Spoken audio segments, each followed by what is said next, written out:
আপনি সবকিছু কি করেন, অবজার্ভ করেন, আপনি সবকিছু অবজার্ভ করেন, সবকিছু মিলে আপনি বলেন উনি সুস্থ মস্তিষ্কের মানুষ কিনা, উনি নয়, উনি স্টেবল কিনা, আপনি এটা বলেন। ওনার দুঃখ ধরে আমি পানি খাবো? হ্যাঁ, ওনার দুঃখ ধরে পানি খাবো। কটা মানুষের স্বপ্ন ভাঙছে, কটা মানুষের স্বপ্ন ভাঙছে। যারা যারা বুয়েট টার্গেট, তাদের কি 90 আপ না উঠলে তারা একটা মেজর সাইড করছে? ও তো জানতো না, ও তো সাইড করে আগেও জানতো না যে কোশ্চেনে ভুল ছিল। ও কি জানতো? ওর প্রাণেরই দেয়।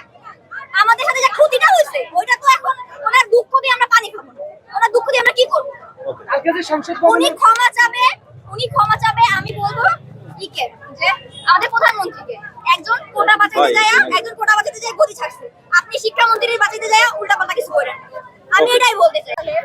কোশ্চেন সারা 2 বছর আগে বানানো হয়েছে। তো আমার কথা হচ্ছে 2 বছর আগে যারা পরীক্ষা দিচ্ছে তাদের কোশ্চেনের মানে মান এরকম কখনো ছিল না। আমাদের যাদের সাথে মানে আমরা যারা এক্সাম দিতেছি তাদের কোশ্চেন আসতেছে বুয়েটের কোশ্চেন থেকে, মানে আরো বিভিন্ন জায়গা থেকে। তো আমরা এগুলো মানে কোনোভাবে আশা প্রত্যাশা করতেছি না ওনাদের কাছ থেকে। তো আমরা একটা কথাই বলবো, আমাদের প্রশ্নের মান ভালো হোক এবং তার পাশাপাশি উনি যে সব মানে কার্য পরিচালনা করতেছে তা হচ্ছে সুন্দরভাবে করুক। আজকে প্রশ্ন কেমন ছিল? পড়াশোনা ঠিকমতো করে তাহলে এটা কোনো সমস্যা না। হ্যাঁ, একটা কথা কি, পড়াশোনা হচ্ছে, আমরা অনেকে আছি যে বলতেছি যে আমরা পড়াশোনা করতেছি না এই কারণে আমাদের প্রশ্ন অনেক হার্ড হইতেছে বা এরকম কিছু, এরকম কোনো কিছুই না। আমরা বিগত যে হচ্ছে ফিজিক্স ফার্স্ট পেপার যে প্রশ্নটা দিয়ে আসছি সেখানেও ভুল। দেন আজকে যে কোশ্চেনটা আজকে হচ্ছে কমার্সেরটা দেখতে পাবো যে কমার্সেরটা মোটামুটি ইজি আসছে, ঠিক আছে। মানে বিগত যে কোশ্চেনগুলো তার মধ্যে থেকে অ্যাকাউন্টিং যে ফার্স্ট পেপার যে কোশ্চেন তার থেকে আজকের কোশ্চেনটা মোটামুটি ইজি আসছে। কালকে আন্দোলনের ফলে কি আজকের প্রশ্ন সহজ হচ্ছে এমন দাবি করেন আপনারা? আপাতত এমন দাবি করছি না। স্ট্যান্ডার্ড মানের কোশ্চেন এর জন্য কি শিক্ষার জন্য মঙ্গল না অমঙ্গল? অবশ্যই মঙ্গল, বাট হচ্ছে এমন ভাবে করুক যাতে আমরা স্টুডেন্টরা অ্যাটলিস্ট মানে পাস মার্ক যাতে উঠতে পারি, ঠিক আছে।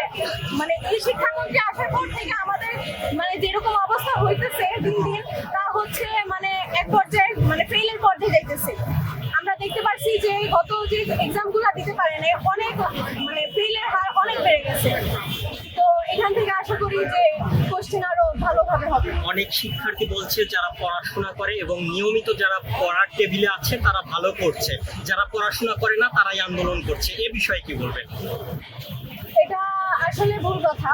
মানে এখন হচ্ছে আমরা যদি দেখতে পারি যে যেমন ইংলিশের যে কোশ্চেনটা ওইখানে যে রিপোর্ট অ্যান্ড কম্পোজিশন আসছে এটা কিন্তু আমাদের মানে ফুল যে বিগত যে বোর্ড সাল দেন হচ্ছে আমাদের যে বই তার পুরো ফুল বাহির থেকে এসেছে।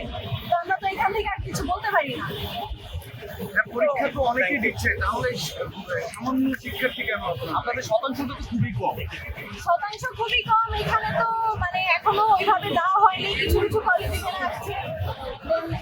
যারা আসছে না তারা কি আপনাদের সমর্থন দিচ্ছে না? অবশ্যই সমর্থন দিচ্ছে না, অনেকে আছে অভিভাবক থেকে দিতেছে না, অনেক পরিবার থেকে দিতেছে না, তো এইভাবেই দেখতেছে। আপনার কি মনে হয় যে আপনাদের যে দাবি কি সরকার পূরণ করবে? আপনাদের কি মনে হচ্ছে?